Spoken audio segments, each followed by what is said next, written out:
Purihin na Panginoon. Hallelujah! Palakpakan po natin ang dakilang Diyos na makapangyarihan. Lord of Lords, the King of Kings. Hallelujah! Hallelujah! Praise to you, our mighty King, our Lord and Savior, Jesus Christ. Hallelujah!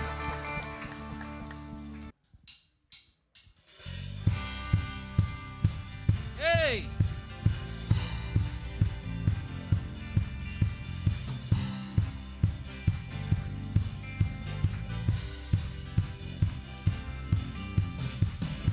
Blessed be your name in the land that is plentiful, where streams of abundance flow. Blessed be your name.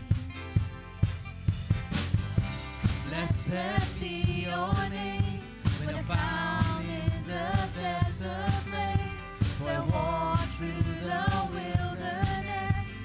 Blessed be your name. Amen. Every blessing you pour out, I turn back to praise. When the darkness closes in, Lord, still I will say, blessed be the name of the Lord. Blessed be your name. Blessed be the name of the Lord. Blessed be your glorious name. Blessed be your name, when the sun shining down on me, when the world's all as it should be. Blessed be your name. Blessed be your name, on the road marked with suffering, no disdain in the offering. Blessed be your name. Every blessing you pour out, I turn back to praise. When the darkness closes in, Lord, still I will say, blessed be the name of the Lord. Blessed be your name. Blessed be the name of the Lord. Blessed be your glorious name. Give and take away. You give and take away. My heart will choose to say, no, blessed be your name. Every blessing you pour out, I turn back to praise. When the darkness closes in, Lord, still I will say, blessed be the name of the Lord. Blessed be your name. Blessed be the name of the Lord. Blessed be your glorious name. Blessed be the name of the Lord. Blessed be your name. Blessed be the name of the Lord. Blessed be your glorious name. You give and take away. You give and take away. My heart will choose to say, Lord, blessed be your name. You give and take away. You give and take away. My heart will choose to say, Lord, blessed be your name. Hallelujah! Purihin po natin Panginoon. Purihin ka Panginoon. So, tingnan na natin yung text natin. Ang unang sabi ng Panginoon, do not be like hypocrites. Huwag kayong mga ipokrito. No? Ipokrito. Sabi nung verses 5 and 6, sabi dito, and when you pray, do not be like hypocrites. Imagine ako minsan ini-imagine ko, ano kaya ang tono ni Jesus nung nagtuturo sa mga tao? Gusto kong i-visualize yung tone, yung emotion ng kanyang pagsasabi. Malumanay kaya siya o parang pinagagalitan yung dating kasi medyo strong yung word eh. No? Sabi niya, huwag kayong ipokrito. No? Huwag kayong ipokrito. Do not be like hypocrites. Sabi niya, for they love to pray standing in the synagogues and on the street corners to be seen by men. I tell you the truth, they have received the reward in full. So, sabihin mo nga sa katabi mo, oy, wag daw tayong hypocrite. Yan. Si Jesus yung nagsasabi nun, ha? Binasa natin, eh. No? Sabi ni Jesus, wag tayong hypocrite.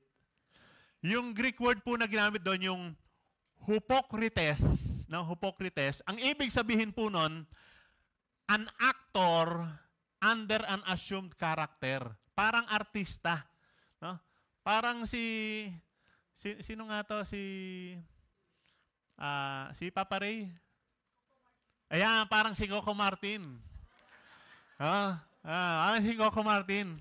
Dati kilala natin siya, si Cardo Dalisay. Ngayon, sino na? Si Tanggol.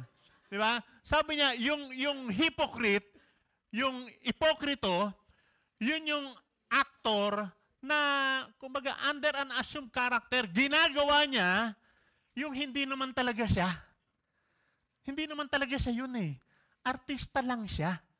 Pero hindi siya yung totoong ganon. Yun po yung ibig sabihin ng hypocrite, ng ipokrito.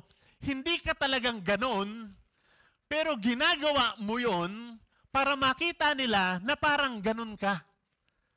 Kaya ang sabi ni Jesus, huwag kayong ipokrito.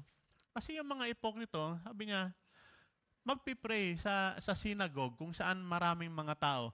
O kaya naman sa isang kanto kung saan maraming mga dumadaan. Magpipray sila doon para makita ng mga tao na nagpipray sila. No? So, hindi talaga sila prayerful. Hindi talaga sila spiritual, hindi religious. Pero they're acting as if ganon sila. Bakit? Kasi, truly I tell you, they have received their reward in full. Yun na yun, yung reward nila, yung isipin ng mga tao na spiritual sila. Pero hindi naman talaga sila ganon. So, yung pagiging spiritual, dapat totoo sa puso. Hindi lang sa nakikitang panlabas. Kaya ang sabi ng Panginoon sa kanila, don't be hypocrites. Ito yung gawin ninyo. Huwag pakitang tao. Sabi, when you pray, kasi ang pinag-uusapan natin yung healthy, intimate, private prayer life, diba? Pampribado. Pag magpipray kayo, sabi niya, go into your room, close the door, and pray. Ganon. Yung private prayer life. Hindi mo kailangang ipakita sa iba. Ha? So, hindi yung showcase prayer, yung showcase prayer para ma-display. Pakitang tao lang. Ipaparinig pa niya sa ibang tao yung prayers niya. May ganon para Kasi tandaan po natin, yun pong ating pananalangin. We pray at hindi lamang yung prayer, even lahat ng mga sabihin nating religious or righteous activities, hindi yan para magpa-impress sa mga tao. So we pray not to impress people, but to talk to our God. Yun yung pananalangin, hindi para magpa-impress. Na sabihin la, oy, spiritual, oy, religious siya. Hindi. We pray, hindi para magpa-impress. Kaya tayo nagpipray para kausapin ang Diyos, ang ating Ama. Yun yung purpose. Hindi para magpakita sa ibang mga tao. So yun yung unang sabi ng Panginoong Jesus. Para magkaroon tayo ng healthy, intimate prayer life, wag ipokrito. No? Do not be like hypocrites. Pangalawa, sabi ng Panginoon in verses 7 to 8, sabi niya, do not be like the pagans. Wag din kayong maging katulad ng mga pagano. Sabi dito, verse 7, and when you pray, do not keep on babbling like pagans, for they think they will be heard because of their many words. So, yung pagan na ginamit po dito, yung word niya actually ethnikos, tumutukoy sa other nationalities. No? Parang sinasabi dito ni Jesus, huwag kayong mag-pray katulad ng mga hindi Israelita, katulad ng mga hindi Hudyo. Huwag kayong mag-pray katulad ng mga Gentiles. Actually, tayo mga Gentiles tayo dahil hindi tayo mga Hudyo. At papaano ba tayo mag-pray nung Gentile tayo? Papaano ba tayo mag-pray nung wala pa tayo sa Panginoon? Parang sinasabi ni Jesus tayo, huwag kayong mag-pray katulad nila. Meron isang example ito merong kwento sa 1 Kings chapter 18. Nung si Elijah, meron silang showdown with yung showdown at Mount Carmel, yung tinutukoy doon. Tingnan natin kung sino yung totoong Diyos. Yung Diyos ba ninyo o itong Diyos namin? So, ang ginawa ng mga sumasamba kay Baal, sila yung mga pagans.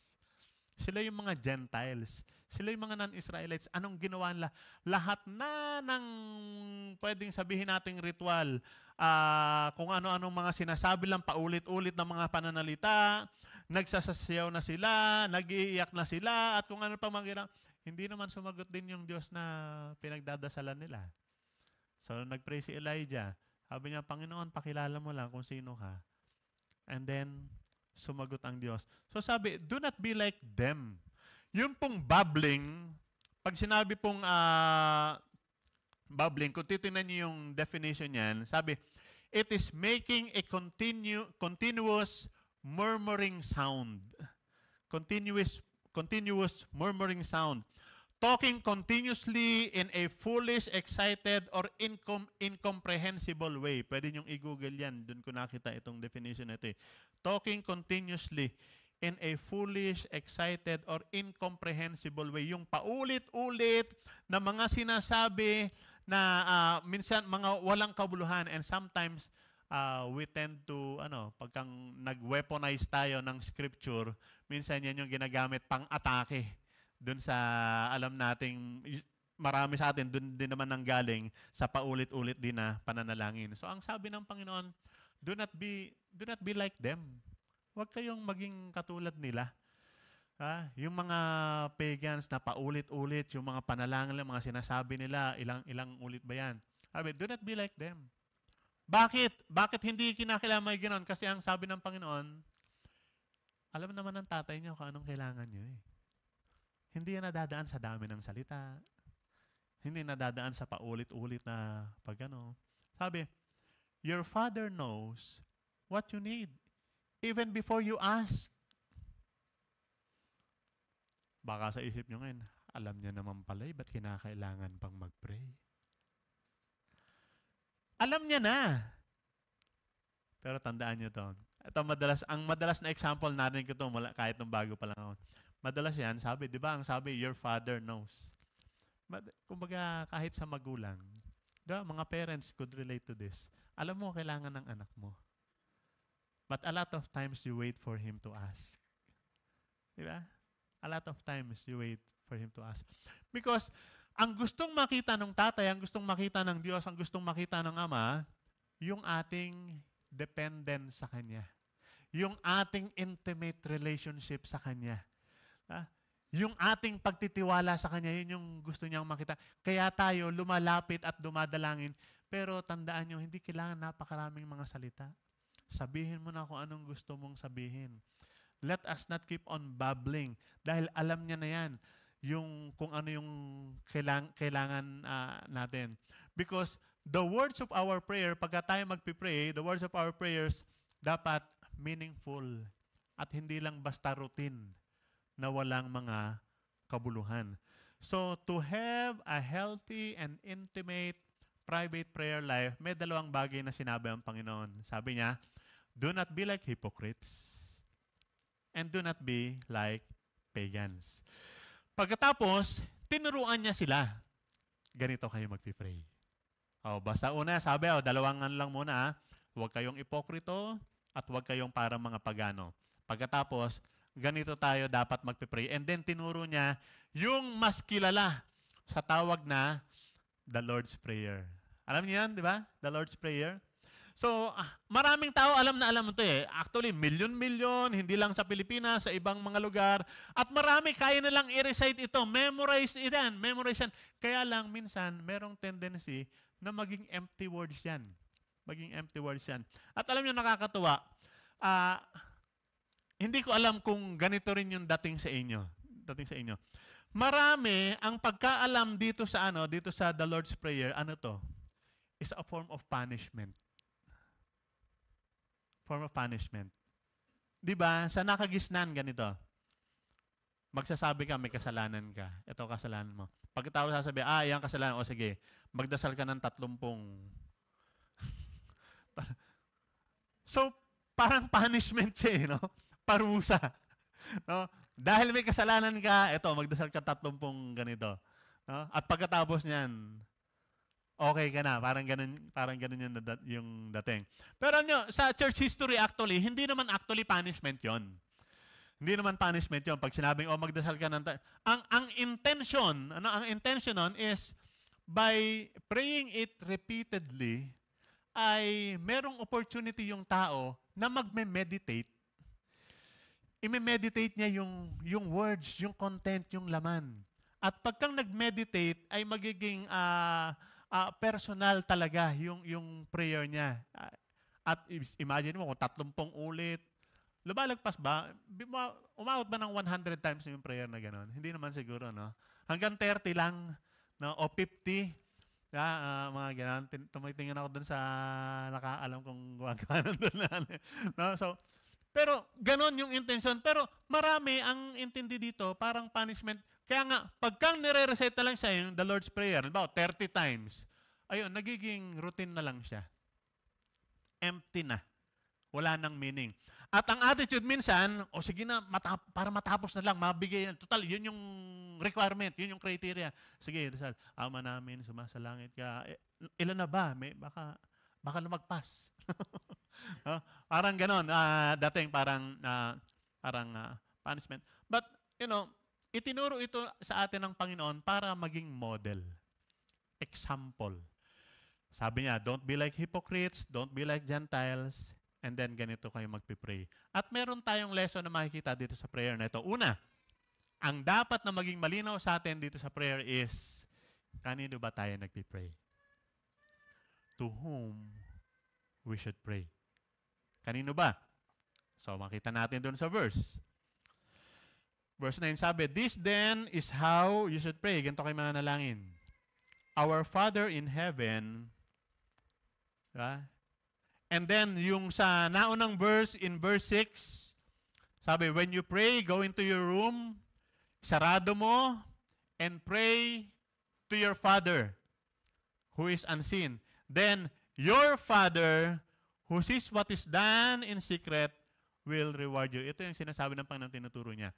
In praying, this is how you should pray. You pray to your Father. Ang isang bagay po na dapat maging malinaw sa atin dito is yung relationship na ini-imply o ini-indicate nung pagtawag sa Diyos. Alam po ninyo, nung ituro ito ng Panginoon sa mga disciples niya, nagtuturo ang Panginoon ng parang bagong concept, bagong kaisipan. Kasi yung kasanayan nila, at mababasa natin, even in the Old Testament, yung kasanayan ng Israelites, hanggang sa bago magturo si Jesus, walang tumatawag sa Diyos as Father. Ang Diyos, makapangyarihan, hari, di ba? Pero yung concept of God as Father, ang tinatawag lang Father si Abraham eh. Father Abraham. Kasi as a nation, si Abraham yung father nila. Pero sa pananampalataya, bagong konsepto itong tinuturo ni Jesus sa mga disciples niya. You pray to our Father, you pray to God. Bakit? Ang gustong ipakita dito ng ating Panginoong Hesus is yung relationship. Ang Diyos, pwedeng ang konsepto nila even before, ang Diyos ay isang Diyos na makapangyarihan na parang napakahirap abutin, abstract siya, malayo, or ano. Pero dito ang sinasabi ng Panginoon, relationship. May relasyon. O pwedeng siguro, baka inisip lang, isa yun si Jesus yun, tatay niya talaga yun. Kasi God the Father. si Jesus God the Son. Kaya tatay niya, ako, papaano ako? Anak din ba ako? Baka si Jesus lang yung pwedeng tumawag ng Father. Hindi po. Kaya nga itinuro niya sa mga disciples niya, kung ako tinatawag ko siya na Father, kayo din. Pwede nyo rin siyang maging tatay. Pwede nyo rin maging Father. At ito dapat maging malinaw sa atin, sabi ng Panginoong Jesus in John chapter 1 verse 12, yet to all who did receive Him, to those who believe in Him, sa lahat ng tumanggap sa Kanya, sa lahat ng sumampalataya sa Kanya, sila'y binigyan ng karapatan na maging anak ng Diyos. Alam po ninyo, yung mga Israelites noon, napakaingat nila dito Na, kaya parang yung pagpapaliwanag, pag-i-introduce sa kanila ng Panginoon ng concept na ang Diyos ay Father, kailangan talagang i-explain ni Jesus yun sa kanila. Sa panahon naman natin sa ngayon, iba. Sa panahon naman natin sa ngayon, mas marami ang iniisip nila, hindi lahat tayo anak ng Diyos. Lahat tayo, we can call God Father. Marami naman ganun ang paniwala na hindi rin naman totoo, hindi rin naman tama. Dahil ang sabi nga itong verse na to, yung mga tumanggap sa Kanya, yung mga nanalig sa Kanya, anong sabi ng verse? Binigyan sila ng rights, ng karapatan. Rights lang yun, Diba? Pag sa usapin sa lupa, pag rights lang, parang hindi sa iyo talaga rights lang yung binigay sa iyo. Kaya dito ang binibigay lang yung karapatan na maging anak ng Diyos. Ibig sabihin hindi talaga tayo anak ng Diyos. Hindi talaga. Pero kung tayo'y sumampalataya, tayo'y nanalig sa Kanya, yun, meron na tayong karapatan na maging anak ng Diyos. At in-explain niya ni Paul in Galatians chapter 4, verse 45, ito sabi niya, but when the set time had fully come, God sent His Son, ang Panginoong Jesus, born of a woman, ni Mama Mary, born under the law, to redeem those under the law, that we might receive adoption to sonship. Kumbaga yung concept of adoption, ampun tayo. Tinanggap tayo, hindi talaga tayo anak ng Diyos.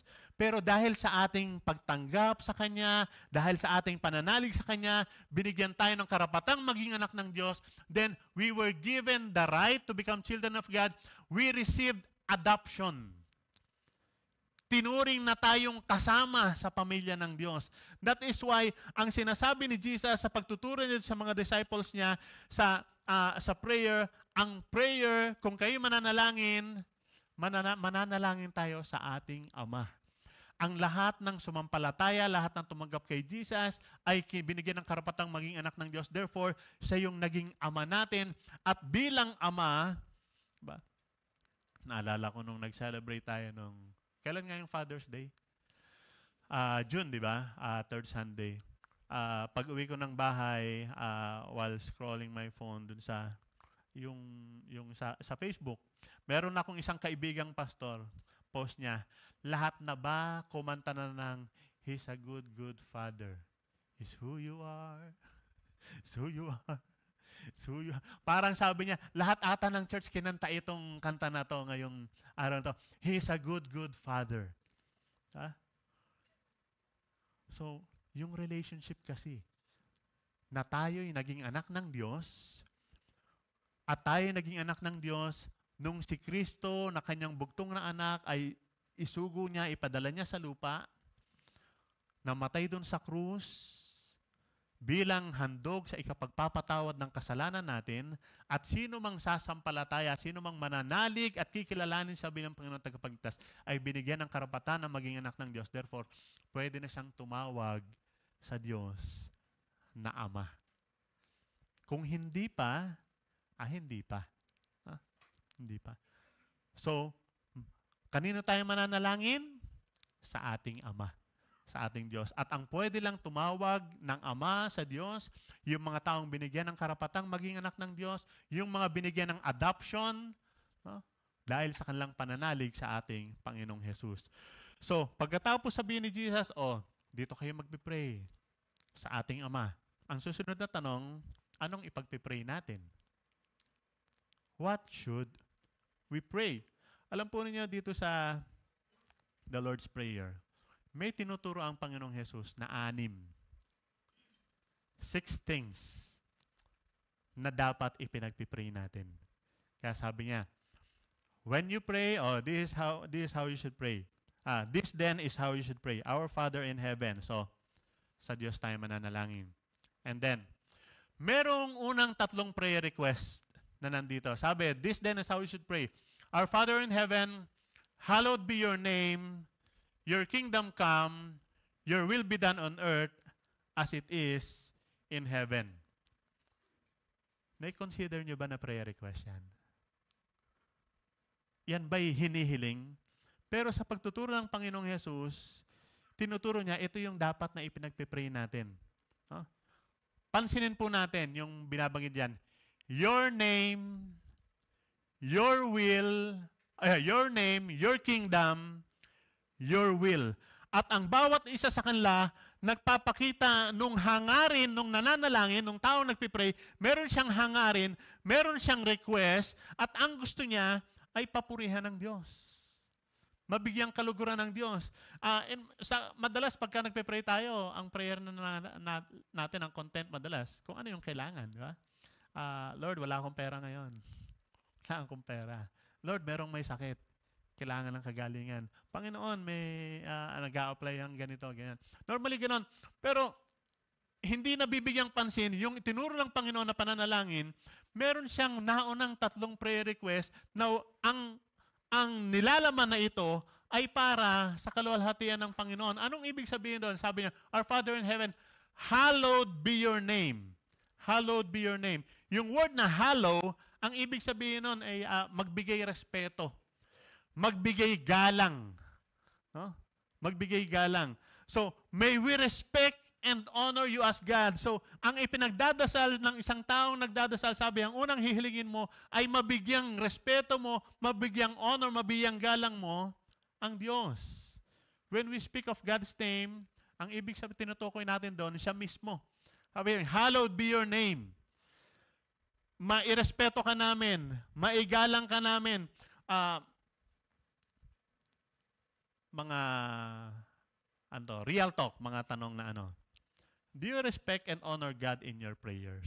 Pagka ba ikaw nagdadasal, nare-recognize mo ba na siya ang Lord at hindi ikaw? Na siya ang dapat masunod at hindi ikaw sa prayer? Or yung common illustration malas nating narinig, or baka tinitreat mo lang siya na parang servant genie?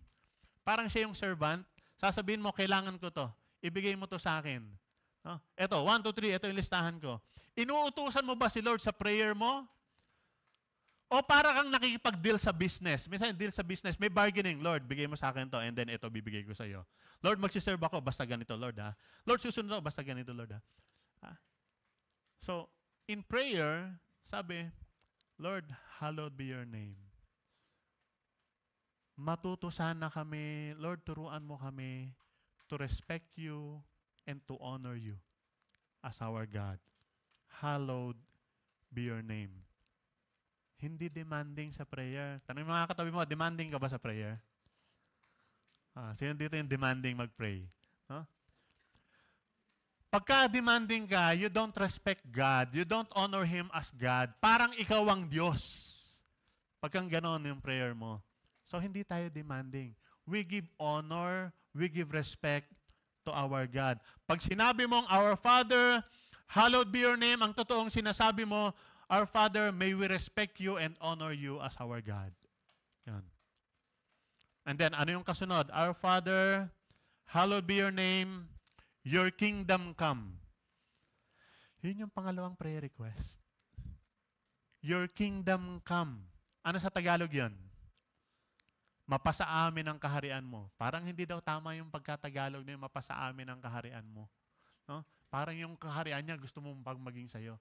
Ang mas tama daw, maghari ka nawa sa amin. Yan daw yung mas tama. Na maghari ka nawa sa amin. Pag sinabing, your kingdom come, parang sinasabi mo, Our Father, maghari ka nawa sa amin, mag-submit nawa kami sa pangunguna mo. No? Hindi lang siya basta Panginoon, hari siya, king. Pero alam niyo, minsan tayo dito sa atin, tayo mga Pilipino, hindi natin ganong maintindihan yung ganong konsepto. Kasi wala tayo sa monarchy. Hindi tayo nakaranas ng monarchy. Dito sa atin, palibhasa democratic. Wala tayong king eh. Wala tayong king. Democratic tayo. Ang laging pinupush natin, yung rights natin. Yung rights natin. No? Pero sa monarchy, pagkang dun sa mga bansa-bansa na merong mga hari, your rights end where the king reigns. Your rights end where the king reigns. Yung lumang kasabihan, pag ginusto ng hari, ang utos ng hari, hindi mababali. Di ba, naranasan niyo pa yung ganong kasabihan? Ang utos ng hari, hindi nababali. Pag ginusto ng hari, wala kang rights. Hindi mo pwedeng ipaglaban yung rights mo kasi hari yan. So pag sinabing, your kingdom come, mag-submit nawa po kami, may we submit to your rule, na hindi namin ipupush yung rights namin, hindi namin ipupush yung gusto namin, kundi kung ano yung gusto mo, yun ang dapat na mangyari. So, pangalawang prayer request ito. Pinagpipray dapat na matuto tayong sumunod sa Kanya. At hindi siya ang pasusunurin natin sa gusto natin. Madalas, pag meron tayong request, meron tayong gusto, ang gusto natin, Lord, sumunod ka. Parang hindi bagay, no? Lord, sumunod ka. Parang hindi bagay, di ba? Subukan mo sa boss mo yan, sa office. Boss, sir, sundin mo ako. Parang hindi pwede. Pero bakit pagdating sa Diyos in prayer, parang gano'n nangyari? Lord, itong gusto ko.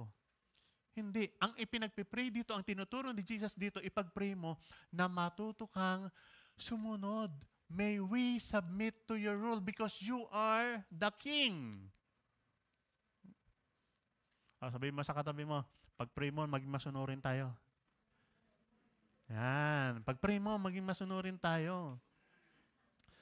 Pag sinabing, Our Father, your kingdom come, ibig sabihin nun, may we always submit to your rule. Maging masunurin tayo. And then pagkatapos, Our Father in heaven, hallowed be your name, your kingdom come, your will be done. Yun yung pangatlong prayer request.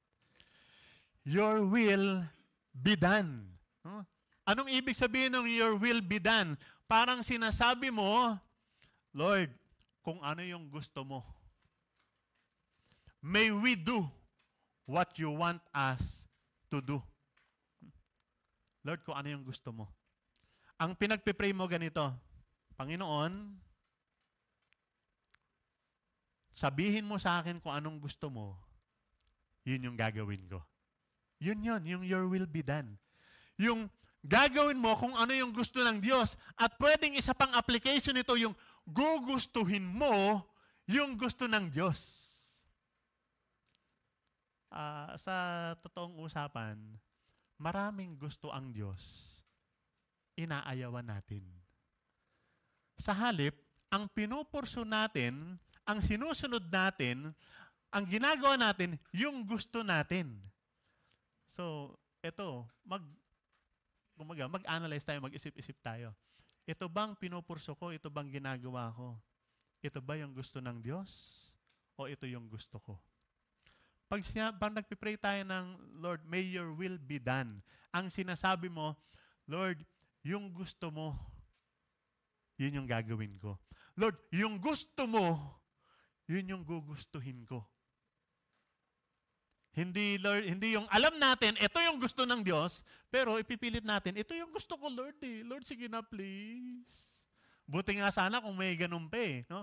Hindi yung, minsan basta Lord, ito gusto ko.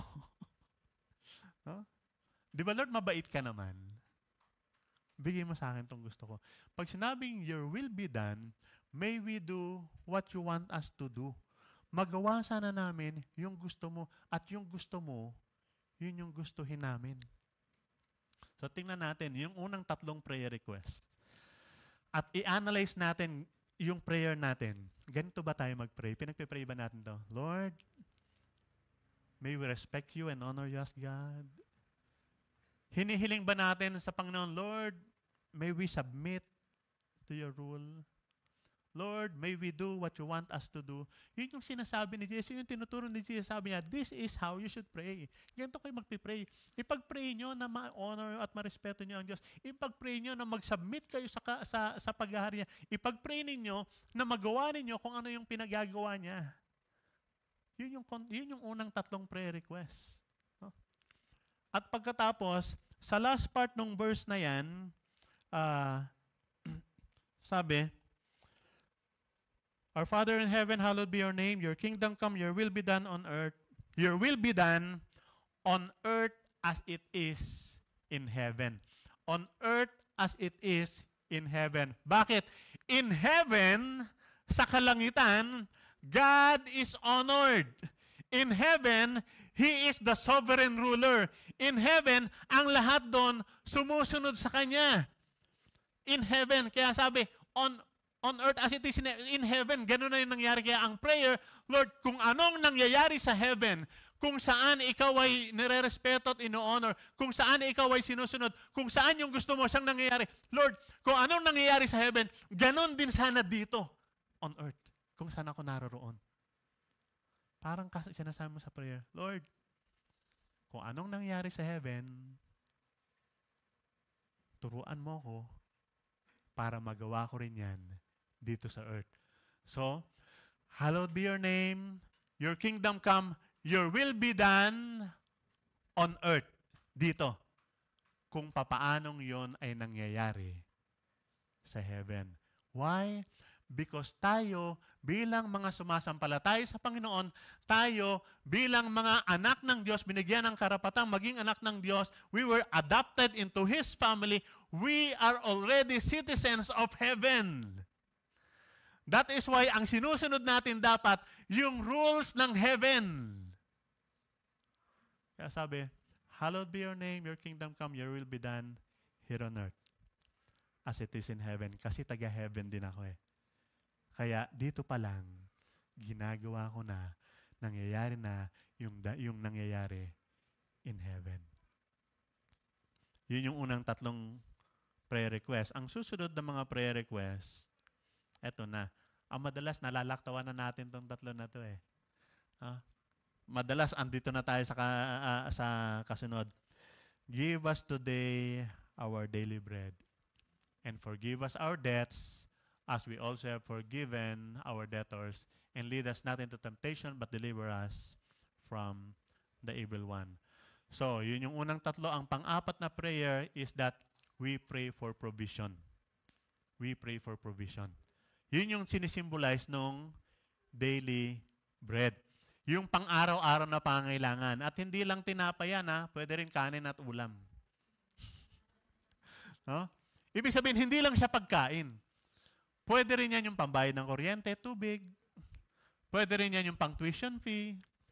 Pwede rin yan yung pang-school supplies. Pwede rin yan pamasahe. Ibig sabihin, ang sinisimbolize nito, yung lahat ng kailangan mo. All your needs. We pray for provision. At hindi na ako magtatagal dito kasi alam naman natin lahat ito. No? Asking God and praying for provision. Madalas nga, yun yung content lang ng prayer natin. Walang iba. Minsan ganun. We pray for provision. Alam na natin yan. No? We pray for our needs. At hindi lang, we don't just pray for provision. Sabi, give us today our daily bread. Forgive us our debts. We pray for pardon. We pray for pardon. Kumbaga, inano ko lang para lahat letter P. No? Forgiveness. No? Humihingi tayo ng kapatawaran. Sino dito mabait, taas ang kamay? Yung walang kasalanan. Walang kasalanan, mabait. No? So, ibig sabihin, lahat tayo may kasalanan. Tama naman, aminado naman tayo, sinasabi ng Bible yun. So therefore, kung may kasalanan tayo, dapat lang tayong humingi ng tawad. So we pray for pardon, we pray for forgiveness. Baka sabihin nyo, hindi, Pastor, di ba nung tinanggap ko si Kristo, pinatawad na lahat ng kasalanan ko? No? Hindi, pero nadudumihan pa rin naman tayo, di ba? Kaya nga ang sabi ni Jesus, nung huhugasan niya yung paa ng mga disciples, tatandaan niyo yung kwento na huhugasan ni Jesus yung paa ng mga disciples. Una, si Peter, ayaw niya magpahugas. Sabi, hindi ako papayag. Sabi ni Jesus, kung hindi ko hugasan yung paa mo, wala kang kaugnayan sa akin. Lord, pati ulo na, paliguan mo na ako. No? Sabi ni Jesus, hindi ka na kailangang maligo, malinis ka na. Ganon din tayo, nang sumampal tayo sa Panginoon, pinatawad na tayo. Pero sa ating paglalakbay sa mundong ito, nadudumihan yung paa natin. No? So, kinakailangan hugasan yung paa. So, we pray for pardon. We pray for forgiveness. And then, pangatlo, we pray for protection. Sabi, lead us not into temptation, but deliver us from the evil one. Lord, ilid mo po ako. Ilid mo po ako, gabayan mo po ako, so that yung aking mga hakbang ay hindi papunta doon sa kapahamakan. Sa halip, ilalayo mo po ako sa evil one. Dahil doon sa temptation na yon, sa pagka ako'y nagkasala, ang kahinat na nun, kapahamakan. So, we pray for protection. Ang protection ng ating Diyos ay available naman. So, yun yung huling tatlo, for provision, for pardon, and for protection. Normally, pagkang dinadasal to, halimbawa, sa kanta, di ba kinakanta to? Merong mga soprano kumakanta to kasi yung taas nung to.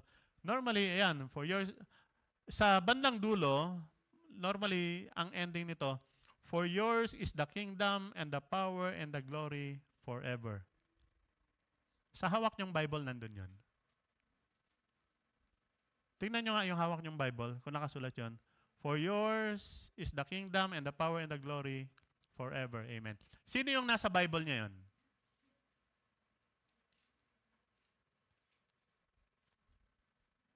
Wala. Walang may King James Bible dito. Walang may King James Bible.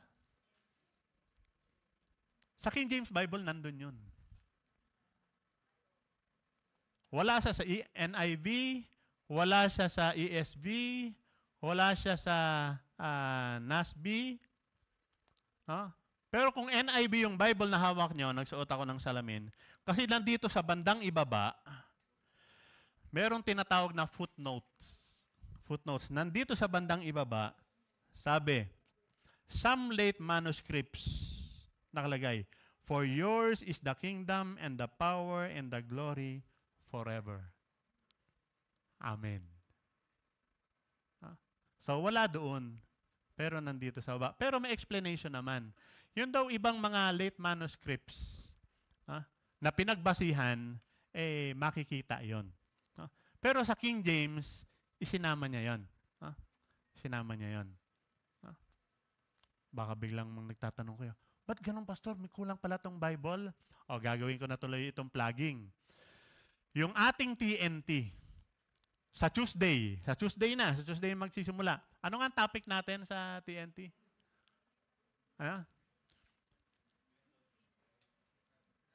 Kalimutan ko yung title.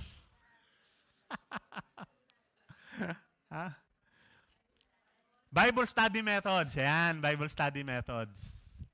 Ayan. Madadaanan natin yan. Bakit nasa bakit nasa King James yun? Bakit wala sa NIV? No? Meron tinatawag na textual criticism. Yan. Hindi tayo maniniwala doon, sabi, kulang yung Bible mo. Itong Bible ko, kompleto. Sa'yo, wala. Pwede mong sabihin, hindi, yung Bible mo sobra.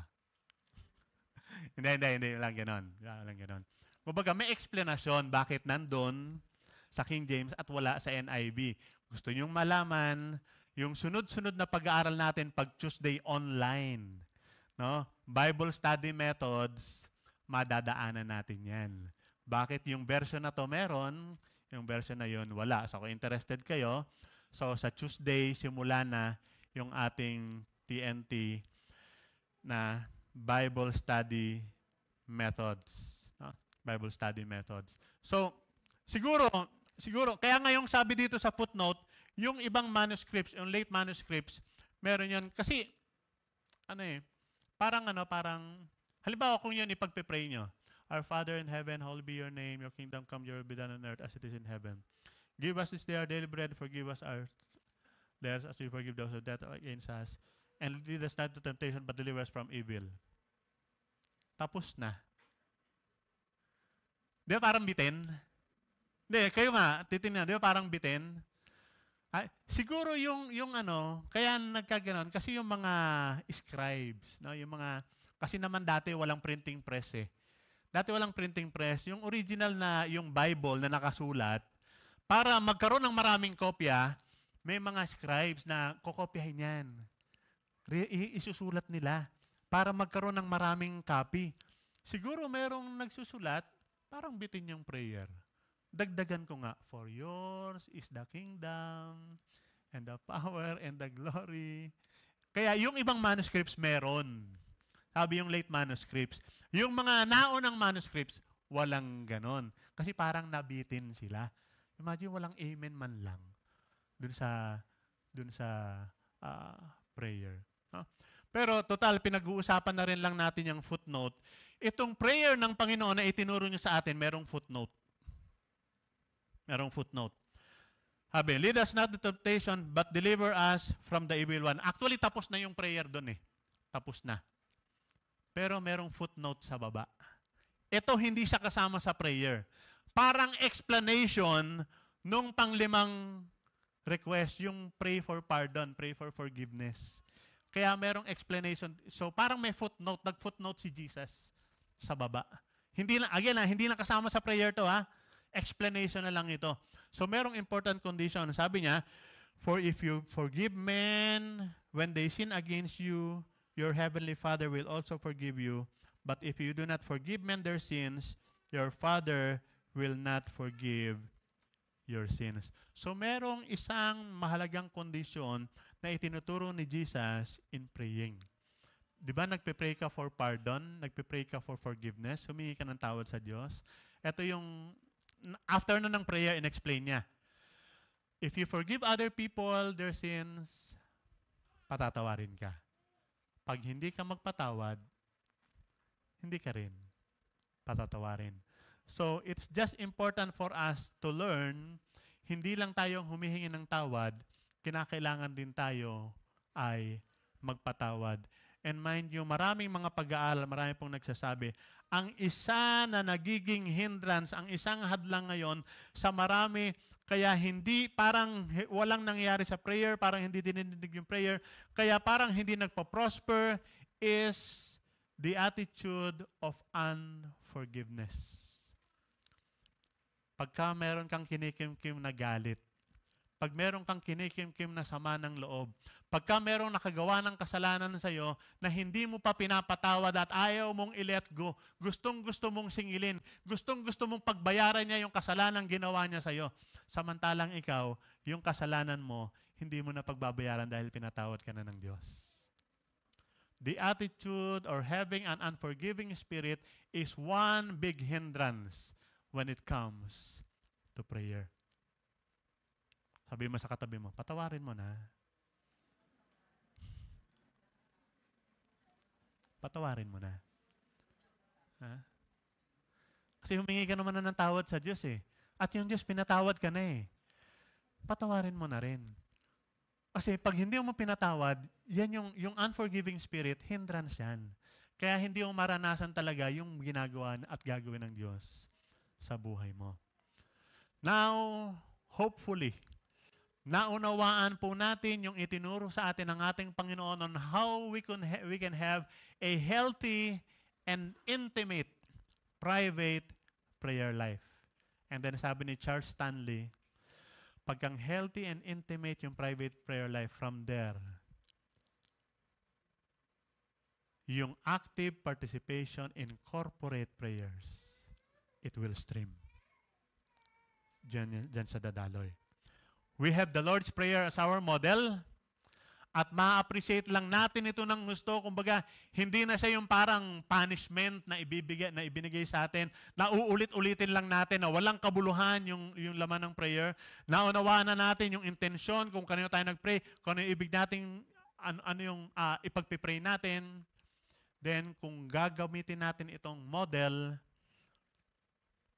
doon madedevelop yung ating healthy, intimate, private prayer life. Shall we all stand and let us recite the model prayer prayerfully. I-recite natin ito prayerfully, na total alam naman natin, in-explain natin anong ibig sabihin ng prayer na ito. At habang nire-recite natin siya prayerfully, alahan natin kung ano yung dapat na talagang content ng prayer natin. Okay, ready? Begin. Our Father in heaven, hallowed be your name. Your kingdom come. Your will be done on earth as it is in heaven. Give us today our daily bread, and forgive us our debts, as we also have forgiven our debtors. And lead us not into temptation, but deliver us from the evil one. For yours is the kingdom, and the power, and the glory, forever. Amen. Panginoon, salamat po sa kabutihan po ninyo. Salamat dahil kami inari ninyo, inangkin ninyo bilang inyong mga anak nang kami sumampalataya sa Panginoong Jesus. Salamat, Panginoon, dahil kayo bilang aming Ama ay dumirinig sa amin pong mga panalangin. Lord, patuloy nyo kaming turuan na maging malapit po sa inyo sa pamagitan ng laging pakikipag-usap, laging paglapit sa inyo, expressing our full dependence on you because you are our God, you are our Father. Pagpalain po niyo yung mga anak. Dalangin namin ito sa pangalan ng Panginoong Jesus. Amen. God bless you. Makakapuna po kayo.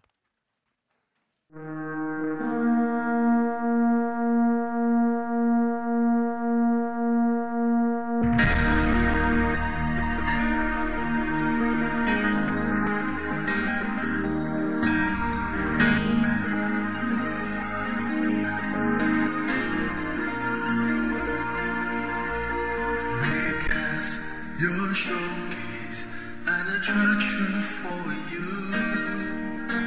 Then others may see who you really are, and what you can do. And once they know you, they will love and serve you. God, oh God, bless the world through MCM as we gather to grow and scatter to sow.